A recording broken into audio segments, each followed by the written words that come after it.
Hello friend, welcome back to my channel. अगर आप data से रिलेटेड फील्ड में हैं तो आपने SQL, PL SQL and T SQL term कभी न कभी ज़रूर सुना होगा। लेकिन सवाल ये उठता है, इनमें एक्चुअल डिफरेंस क्या है, ये कब यूज़ होते हैं और रियल वर्ल्ड प्रोजेक्ट में इनका क्या रोल होता है। तो चलिए इस वीडियो में स्टेप बाय स्टेप समझते हैं कि इनका इवोल्यूशन कैसे हुआ, टेक्निकल यूज़ केस क्या है और इनके बीच का डिफरेंस क्या है। Then practical real time example के थ्रू इसको डिटेल में समझेंगे। बट बिफोर आई स्टार्ट, अगर आपने अभी तक चैनल सब्सक्राइब नहीं किया है तो please do subscribe, it gonna help me and you can join my Telegram channel for getting latest update. And कोई भी डाउट है तो आप वहाँ पे 1-to-1 डाउट भी क्लियर कर सकते हैं। टेलीग्राम चैनल की लिंक डिस्क्रिप्शन पे मिल जाएगी एंड क्यूआर कोड स्क्रीन पे है। प्लस अभी तक अगर आपने मुझे इंस्टाग्राम एंड फेसबुक पे फॉलो नहीं किया है तो प्लीज डू फॉलो, क्योंकि मैं वहाँ पे इंपॉर्टेंट टॉपिक से related post and short video डालता रहता हूँ। लिंक डिस्क्रिप्शन पे मिल जाएगी एंड क्यूआर कोड स्क्रीन पे है। So now without further delay let's get started. सबसे पहले बात करते हैं इवोल्यूशन की। ये सब स्टार्ट कैसे हुआ और ये टर्म पिक्चर में कैसे आए। इन 1970s एक आईबीएम के रिसर्चर थे जिनका नाम था ईएफ वुड, जिसने पहली बार रेशनल डेटाबेस मॉडल का कॉन्सेप्ट इंट्रोड्यूस किया। उनका कहना था कि डेटा को टेबल में स्टोर करना चाहिए विथ रिलेशनशिप, ना कि फ्लैट फाइल्स में। एंड माना जाता है कि यही आइडिया ही आगे चल के मॉडर्न आरडीबीएमएस या रेशनल डेटाबेस मैनेजमेंट सिस्टम का फाउंडेशन बना। अब टाइम पीरियड आता है 1974 से 1979 तक, जिसको हम लोग अर्ली सीक्वल फेज भी बोल सकते हैं। इस टाइम पीरियड में आईबीएम ने रिलेशनल डेटाबेस के साथ इंटरेक्ट करने के लिए एक लैंग्वेज बनाई जिसका नाम इनिशियली रखा गया सीक्वल, जिसको बोलते हैं स्ट्रक्चर इंग्लिश क्वेरी लैंग्वेज। लेकिन बाद में इसका नाम चेंज करके एसक्यूएल कर दिया गया, क्योंकि सीक्वल एक दूसरी कंपनी का ट्रेडमार्क था। बट इस टाइम पीरियड पे जो सीक्वल लैंग्वेज डेवलप हुई उसका मेन पर्पस था डेटा को क्वेरी करना, insert, update and delete operation perform करना, जिनको हम लोग क्रेड ऑपरेशन भी बोलते हैं। देन स्कीमा को डिफाइन करना, जैसे कि table, column, data type, constraint etcetera. अब टाइम पीरियड आता है 1980 से 1990s का, जहाँ पे world wide web and web based application का इमरजेंस होना स्टार्ट हो चुका था। इसी को ध्यान में रख के 1986 में एसक्यूएल की जर्नी में एक बड़ा मोड़ आया। एसक्यूएल को ANSI, that is American National Standard Institute and ISO, International Organization for Standardization ने officially standard query language declare कर दिया फॉर ऑल आरडीबीएमएस। इसके बाद जो मेजर डेटाबेस वेंडर थे, जैसे कि ओरेकल, आईबीएम, माइक्रोसॉफ्ट, साइबेस, जो कि अब सैप का पार्ट है, वो अपने अपने आरडीबीएमएस सर्वर डेवलप करने पे लग गए, जैसे कि Oracle database, Microsoft SQL server and IBM का डीबी2 एंड साइबेस एसी। बट ये जब डेवलपमेंट चल रहा था, इसी टाइम के अराउंड आईटी की इंपॉर्टेंस बिजनेस वर्ल्ड में बढ़ने लगी थी एंड कंपनी ने रियलाइज किया कि सिर्फ डेटा रिट्रीव करने से काम चलेगा नहीं। कॉम्प्लेक्स बिजनेस प्रॉब्लम सॉल्व करने के लिए उन्हें सीक्वल के अंदर loop, conditional if else, transactions and error handling जैसे फीचर चाहिए थे, जो कि प्योर सीक्वल प्रोवाइड नहीं करता था। इसी नीड को सॉल्व करने के लिए 1990s के अराउंड इंट्रोड्यूस हुआ पीएल एसक्यूएल बाय ओरेकल, जिसको हम लोग बोलते हैं प्रोसीजरल लैंग्वेज एसक्यूएल, जिसने standard SQL and procedural functioning को कंबाइन कर दिया। अब जो डेवलपर थे वो लोग प्रोसीजरल प्रोग्रामिंग के logic and feature like store procedure, functions, triggers and package directly database के अंदर लिख सकते थे। सेकंड आता है टी सीक्वल, जिसको हम लोग बोलते हैं ट्रांजिट सीक्वल, जो कि डेवलप की गई थी माइक्रोसॉफ्ट के द्वारा। इस टी सीक्वल लैंग्वेज ने माइक्रोसॉफ्ट सर्वर के अंदर हमें ट्रांजैक्शन रिलेटेड फीचर लिखने की फ्लेक्सिबिलिटी दी, जैसे कि हम लोग अब लिख सकते थे declare, begin end, if else, loop and try catch for error handling. So ये थी evolution journey of SQL, PL SQL and T SQL की। Next, SQL, PL SQL and T SQL का टेक्निकल यूज केस एंड इनके बीच के differences को समझने के लिए हमें ये समझना पड़ेगा कि technically SQL, PL SQL and T SQL real world data architecture में कहाँ फिट होते हैं। एंड इसके लिए सबसे पहले देखते हैं layer architecture of database system. So look at this semantic diagram. यहाँ पे मैंने एक मॉडर्न डेटाबेस सिस्टम बनाया है, जो कि एक मल्टी लेयर सिस्टम होता है एंड हर लेयर का अपना एक रूल होता है और जब हम लोग रियल वर्ल्ड एप्लीकेशन की बात करते हैं तो वहाँ पे मेनली ये 3 लेयर होती हैं, दैट इज प्रेजेंटेशन लेयर या फ्रंट एंड। ये वो लेयर होती है जहाँ पे यूजर इंटरेक्ट करता है, जैसे कि वेब पेज हो गया, मोबाइल ऐप हो गया या कोई डैशबोर्ड हो गया। देन आती है एप्लीकेशन लेयर या बिजनेस लॉजिक लेयर। ये वो लेयर होती है जहाँ पे बैकएंड कोड होता है बिजनेस का। यहाँ पे बिजनेस के सारे रूल इंप्लीमेंट होते हैं, जैसे कि वेब ऐप का बैकएंड कोड हो गया, जैसे कि रिटन हो इन पाइथन, जावा या नोड जेएस में, या कोई बीआई टूल हो गया like power BI, tableau etcetera. ये मोस्टली वो लेयर होती है जहाँ पे ये इंटरेक्ट करती है डेटाबेस से थ्रू एपीआईज या जेडीबीसीज या ओडीबीसीज या ड्राइवर के थ्रू। नेक्स्ट लेयर आती है डेटाबेस लेयर, जो कि रिस्पॉन्सिबल होती है data handling and logic execution से। बेसिकली ये वो लेयर है जहाँ पे एक्चुअल डेटा स्टोर होता है और क्वेरी रन होती है। इनफैक्ट ये वही लेयर है जहाँ पे एसक्यूएल, पीएल एसक्यूएल और टी एसक्यूएल का रियल रोल आता है। एंड अब इसको और डिटेल में समझने के लिए हम लोग इस सिमेटिक डायग्राम को एक टेक्निकल लेयर डायग्राम में ब्रेक डाउन करते हैं एंड देन समझते हैं कि हर टेक्निकल लेयर में SQL, PL SQL and T SQL कहाँ फिट हो रही है। सो यू कैन सी यहाँ पे प्रेजेंटेशन लेयर है, एप्लीकेशन लेयर है एंड डेटाबेस लेयर है। बट डेटाबेस लेयर को फर्दर मैंने 3 सेपरेट लेयर में ब्रेक डाउन किया है, जो कि हैं query processor, execution and storage engine. अब मेरा फुल फोकस डेटाबेस की इन्हीं 3 लेयर पे रहने वाला है। इनफैक्ट ये वो लेयर हैं जिनको डिटेल में समझना इसलिए जरूरी है अगर हम लोग ये समझना चाहते हैं कि SQL, PL SQL and T SQL का टेक्निकल यूज क्या है एंड इनके बीच का डिफरेंस क्या है। सो हम लोग इंडिविजुअली ईच लेयर को डिटेल में समझते हैं। फर्स्ट लेयर है क्वेरी प्रोसेसर लेयर। ये वो लेयर होती है जहाँ पे एसक्यूएल का यूज होता है एंड ये लेयर सभी आरडीबीएमएस में कॉमन होती है, चाहे वो ओरेकल हो या माई सीक्वल सर्वर हो या फिर एमएस सीक्वल सर्वर हो। अब थोड़ा डीप में जाके ये समझते हैं कि जो यहाँ पे एसक्यूएल यूज हो रही है वो बेसिकली है क्या, देन इस लेयर की रिस्पॉन्सिबिलिटीज क्या क्या हैं।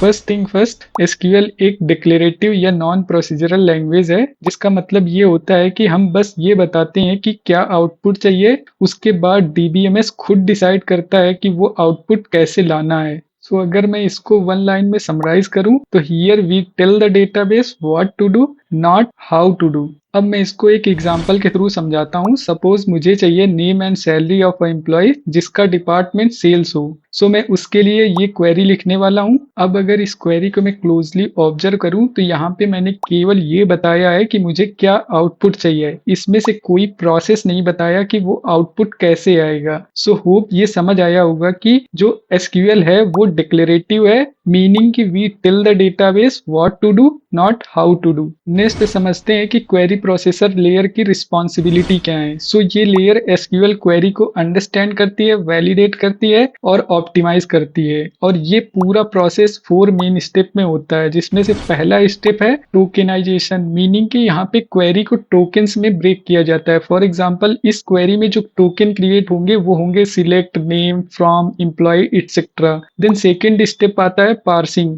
मीन्स यहाँ पे पार्सर चेक करता है कि क्वेरी ग्रामेटिकली करेक्ट है या नहीं, लाइक कोई मिसिंग कॉमा तो नहीं, कोई कीवर्ड रॉन्ग तो नहीं सिलेक्ट किया, और अगर ऐसा कुछ होता है तो ये सिंटैक्स एरर थ्रो करता है। नेक्स्ट स्टेप आता है सिमेंटिक एनालिसिस, मीनिंग कि डीबीएमएस चेक करता है कि क्वेरी के अंदर जो यूज होने वाली टेबल्स या कॉलम एग्जिस्ट भी करती हैं या नहीं। फॉर एग्जांपल यहाँ पे एम्प्लॉय टेबल हम लोग ले रहे हैं, सो वेदर एम्प्लॉय टेबल इस डेटाबेस में है या नहीं, और जो डिपार्टमेंट कॉलम हम लोग यूज कर रहे हैं वो एम्प्लॉयज टेबल का पार्ट है कि नहीं। नेक्स्ट एंड लास्ट स्टेप आता है ऑप्टिमाइजेशन, मीनिंग कि यहाँ पे क्वेरी ऑप्टिमाइजर डिसाइड करता है कि डेटा फेच करने का सबसे फास्टेस्ट रूट क्या होगा। इसमें यूज होता है indexes, join order, execution plan. In short अगर मैं क्वेरी प्रोसेसर लेयर की रिस्पॉन्सिबिलिटी को समराइज करूं तो इसका मेन काम होता है कि इन सारे स्टेप को फॉलो करे, उसके बाद एक बेस्ट एग्जीक्यूशन प्लान जनरेट करके दे जो परफॉर्मेंस वाइज ऑप्टिमाइज्ड हो। देन यही प्लान एग्जीक्यूशन इंजन को सेंड किया जाता है। सेकेंड लेयर है एग्जीक्यूशन इंजन। ये वो लेयर है जहाँ पे PL/SQL और TSQL का यूज होता है और ये लेयर रिस्पॉन्सिबल होती है एक्चुअल बिजनेस लॉजिक को डेटाबेस के अंदर रन कराने में। बट क्वेश्चन आता है कैसे, तो इसको समझने के लिए अगर हम लोग प्रीवियस लेयर को याद करें तो वहाँ पे हम लोग SQL के थ्रू सिर्फ ये बताते थे कि हमें क्या आउटपुट चाहिए, उसके बाद DBMS खुद से डिसाइड करता था कि वो आउटपुट कैसे आएगा। लेकिन एग्जीक्यूशन इंजन लेयर में हम लोग ये बताते हैं कि वो आउटपुट कैसे आएगा, यानी कौन सा लॉजिक कंडीशन यूज होगी। इसको अगर एग्जांपल के थ्रू समझें तो सपोज मुझे उन एम्प्लॉयज का बोनस अमाउंट 1000 से अपडेट कराना है जिनकी सैलरी 10,000 से ज्यादा है, तो उसके लिए क्वेरी कुछ इस तरीके से होगी। अब अगर इसको ध्यान से ऑब्जर्व करें तो यहाँ पे इफ एल्स जैसे प्रोसीजरल फीचर्स का यूज हुआ है। ये तो एक सिंपल एग्जांपल है, बट कॉम्प्लेक्स बिजनेस लॉजिक को सॉल्व करने के लिए हमें इफ एल्स के अलावा लूप, ट्रांजेक्शंस, एरर हैंडलिंग जैसे प्रोसीजरल प्रोग्रामिंग के फीचर्स चाहिए होते हैं,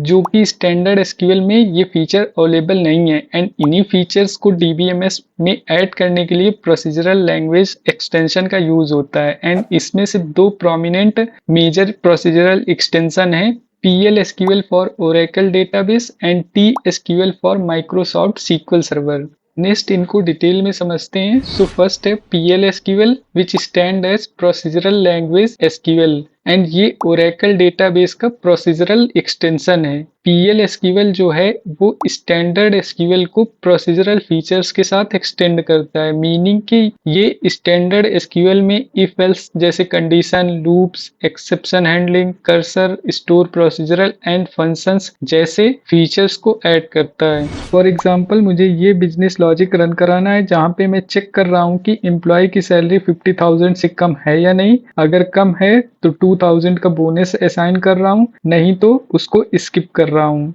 सो इस लॉजिक को इम्प्लीमेंट करने के लिए PL/SQL की क्वेरी ये होगी। नेक्स्ट है TSQL which stand as transact SQL। ये माइक्रोसॉफ्ट सीक्वल सर्वर का प्रोसीजरल एक्सटेंशन है एंड TSQL भी सेम पर्पस के लिए यूज होता है जैसे कि PL/SQL एंड ये भी सिमिलर प्रोसीजरल फीचर्स प्रोवाइड कराता है like this one. Only difference है इकोसिस्टम एंड सिंटैक्स लिखने में। फॉर एग्जांपल अगर प्रीवियस बिजनेस प्रॉब्लम को यहाँ पे लॉजिकली लिखें तो उसके लिए ये TSQL क्वेरी होने वाली है। सो अगर लास्ट में मैं इनको समराइज करूँ तो ये दोनों एक्सटेंशन का काम एक ही है, that is to write the complex business logic inside the database, बस इनके सिंटैक्स एंड इकोसिस्टम अलग होते हैं। नेक्स्ट अगर मैं इस लेयर की रिस्पॉन्सिबिलिटी की बात करूं तो फर्स्ट लेयर से जो बेस्ट एग्जीक्यूशन प्लान आता है वो इस लेयर में एग्जीक्यूट होता है, क्योंकि ये एग्जीक्यूशन इनसाइड द डेटाबेस होता है। इसीलिए जो डेटा ट्रांसफर की रिक्वायरमेंट है बिटवीन एप्लीकेशन एंड डेटाबेस वो कम होती है, इसीलिए जो नेटवर्क लोड है वो भी रिड्यूस होता है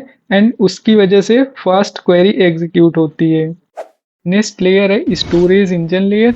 ये वो लेयर है जो एक्चुअल डेटा को डिस्क में रीड और राइट कराती है। फॉर इंस्टेंस जब एग्जीक्यूशन इंजन में कोई SQL क्वेरी रन करती है तो उसके इंस्ट्रक्शन लाइक सिलेक्ट और अपडेट जाते हैं स्टोरेज इंजन को एंड देन ये लेयर फिजिकली डेटा को मैनेज करती है, जैसे कि डेटा कहाँ से फेच होगा, डेटा कहाँ स्टोर होगा, कौन सा इंडेक्स यूज होगा, so on so forth. But cautionary tale ये है कि इस लेयर को हम लोग डायरेक्टली एक्सेस नहीं कर सकते, ये लेयर साइलेंटली बैकग्राउंड में काम करती है। फॉर एग्जाम्पल मुझे नेम एंड सैलरी चाहिए, उसके लिए मैंने ये क्वेरी लिखा। अब इसको एग्जीक्यूट कराने के लिए सबसे पहली लेयर आएगी क्वेरी प्रोसेसर लेयर, जो कि पार्सिंग एंड ऑप्टिमाइजेशन प्रोसेस के बाद एक बेस्ट एग्जीक्यूशन प्लान बनाएगी जो कि सेंड किया जाएगा एग्जीक्यूशन इंजन को। देन एग्जीक्यूशन इंजन डिसाइड करेगा कि क्या स्टेप फॉलो करने हैं, देन उसके बाद वो इंस्ट्रक्शन देगा स्टोरेज इंजन को।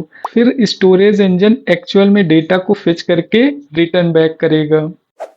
तो ये थी डेटाबेस के टेक्निकल लेयर की डिटेल्ड एक्सप्लेनेशन। आई होप आप लोगों को क्लियरली समझ आ गया होगा और अब तक SQL, PL/SQL एंड TSQL के बीच के डिफरेंसेस का भी क्लियर आइडिया लग गया होगा। लेकिन एक क्विक रिकैप के लिए let's draw a comparison table ताकि इनके बीच के डिफरेंसेस को और क्लैरिटी से समझ सकें। फर्स्ट फीचर ऑफ कंपैरिजन है डेफिनेशन। सो SQL एक स्ट्रक्चर क्वेरी लैंग्वेज है जो कि डेटाबेस के साथ इंटरेक्ट करने के लिए यूज होती है, जबकि PL-SQL एक प्रोसीजरल एक्सटेंशन है ऑफ SQL का, विच मीन्स कि ये स्टैंडर्ड SQL में प्रोसीजरल प्रोग्रामिंग के फीचर ऐड करती है एंड ये डेवलप की गई है ओरेकल के द्वारा। देन TL-SQL के केस में भी सेम ही है, it is a procedural extension of SQL, but ये डेवलप की गई है माइक्रोसॉफ्ट के द्वारा। नेक्स्ट फीचर है language type and execution style. So in case of SQL language type होती है डिक्लेरेटिव या नॉन प्रोसीजरल, मीनिंग कि यहाँ पे हम लोग डेटाबेस को ये बताते हैं क्या रिजल्ट हमें चाहिए एंड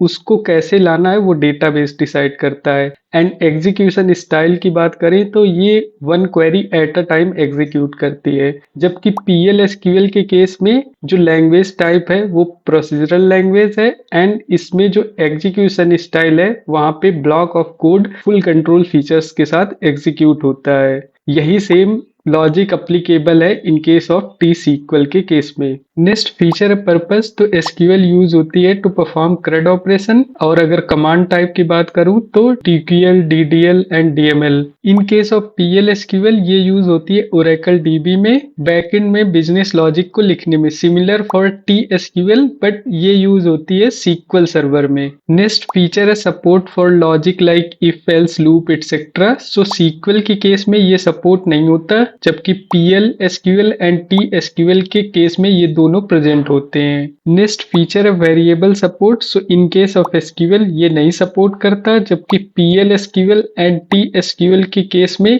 ये वेरिएबल सपोर्ट होता है, जिससे कि हम लोग स्टोर कर सकते हैं intermediate values and control flow को भी कंट्रोल कर सकते हैं। नेक्स्ट फीचर ऑफ कंपैरिजन है यूज केस के बारे में। सो SQL सभी RDBMS में यूज होती है इररिस्पेक्टिव ऑफ वेंडर टाइप, चाहे वो MySQL हो या Oracle हो या MS SQL सर्वर हो, जबकि PL-SQL ओनली यूज होता है Oracle डेटाबेस में। सिमिलरली T-SQL ओनली यूज होता है MS SQL सर्वर में। लास्ट में अगर रोल बेसिस पे इसको कंपेयर करें तो SQL यूज होता है data analyst and BI developers के द्वारा, जबकि PL-SQL एंड T-SQL यूज किया जाता है backend developers, DBA and data engineers के द्वारा। नेक्स्ट एक प्रैक्टिकल एग्जांपल लेके समझते हैं कि SQL, PL-SQL एंड T-SQL कैसे फिट होते हैं रियल वर्ल्ड प्रोजेक्ट में। इमेजिन करो कि कोई ई-कॉमर्स प्लेटफॉर्म है, लेट्स से फ्लिपकार्ट, जो कि ऑनलाइन प्रोडक्ट सेल करता है अक्रॉस इंडिया, जिसकी वजह से कंपनी के पास बहुत सारा डेटा जनरेट होता है, जैसे कि customers detail, orders detail, payment, inventory and return related data. अब नेक्स्ट इमेजिन करो कि कंपनी इन सारे डेटा को मैनेज एंड एनालाइज करने के लिए यूज कर रही है माइक्रोसॉफ्ट SQL सर्वर और ओरेकल डेटाबेस। नेक्स्ट एज्यूम करो जो कंपनी के एम्प्लॉयज हैं जो डेटा रिलेटेड फील्ड में हैं, उनके रोल को कैटेगराइज किया गया है as a data and BI team, backend developers, DBA team and application developers. So अब तक की सिचुएशन के हिसाब से हमारे पास डेटा है एंड उनको मैनेज करने के लिए डिफरेंट टीम्स है। Next SQL, PL-SQL and T-SQL के बीच के डिफरेंसेस एंड यूज केस को समझने के लिए हमें दो हाइपोथेटिकल सिचुएशन फ्रेम करनी पड़ेंगी। उसमें से फर्स्ट सिचुएशन ये है कि सपोज जो बिजनेस का हेड है उसने टीम को बोला कि मुझे लास्ट 30 डेज में जो प्रोडक्ट कैटेगरी वाइज जितना टोटल रेवेन्यू जनरेट हुआ है उसकी रिपोर्ट चाहिए। सो इस हाइपोथेटिकल सिचुएशन को हैंडल किया जाएगा data analyst and BI team के द्वारा, एंड इसमें यूज होगी स्टैंडर्ड SQL एंड उसके लिए क्वेरी होगी ये। अगर यहाँ पे ध्यान से देखेंगे तो यहाँ पे सिंपली हम लोग डेटा रिट्रीव कर रहे हैं, कोई भी लॉजिक इम्प्लीमेंट नहीं कर रहे हैं। सेकेंड सिचुएशन ये है कि सपोज फिनेंस टीम बोलती है कि अगर किसी कस्टमर का मंथली स्पेंड अमाउंट 50,000 से ऊपर है तो उसे गोल्ड टायर में शिफ्ट करो और एक बोनस कूपन असाइन करो। इस तरह की लॉजिक ड्रिवन प्रोसेसिंग के लिए हम लोग PL-SQL और T-SQL यूज करेंगे, which furthers depend on the type of database we are using. For example अगर हम लोग Oracle DB यूज कर रहे हैं तो उसके लिए क्वेरी कुछ ये होगी एंड यहाँ पे हम लोग PL-SQL यूज कर रहे हैं। बट अगर डेटाबेस MS SQL सर्वर है तो उसके लिए T-SQL यूज होगी एंड क्वेरी ये होगी। With this, we have completed full detail of SQL, PL SQL and TSQL from evolution to practical use case. So I hope video पसंद आया होगा। अगर आया है तो प्लीज़ लाइक एंड अभी तक आपने चैनल सब्सक्राइब नहीं किया है तो प्लीज़ डू सब्सक्राइब एंड अभी तक टेलीग्राम चैनल नहीं ज्वाइन किया है तो प्लीज़ ज्वाइन, लिंक कमेंट पे मिल जाएगी। Thank you for watching, see you in the next video.